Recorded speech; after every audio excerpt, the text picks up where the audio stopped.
think about retirement? Do you think you could manage it without your pension? Since your pension is guaranteed by the New York State Constitution, you shouldn't have to worry. But you may. In New York State, every 20 years, voters get to decide whether or not they want there to be changes to the state constitution by holding a constitutional convention. That vote will take place on November 7th. If voters decide not to have a constitutional convention, then your pension is safe at least for another 20 years. But if voters decide that they do want there to be a constitutional convention, your pension could be in serious jeopardy. This is no joke. Your pension might not be as safe as you think, and you could lose the pension you've been counting on all these years.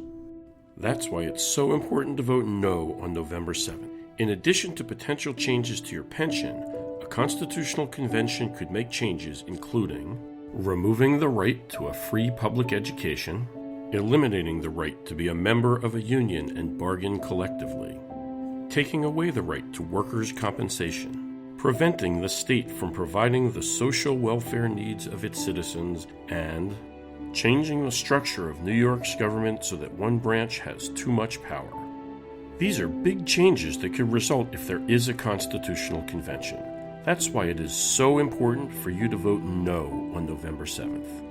In addition, a constitutional convention would be extremely costly to taxpayers. There are some estimates that it could cost as much as $345 million. Since this is an off-election year and all voting is for local races, voter turnout is expected to be very low. That makes every single vote, including yours, extremely important.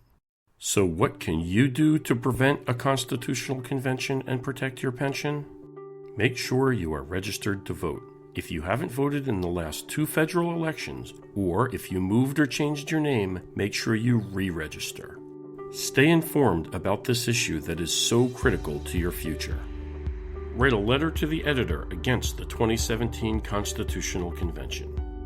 Talk to friends and family and explain to them in personal terms why it is so important to vote no. And most importantly, make sure you vote no to a constitutional convention on November 7th. A constitutional convention is a serious issue that may have major impacts on your life. If you stay home and don't vote, that's the same as voting against your pension. You must protect your pension by voting no on November 7th. Thank you.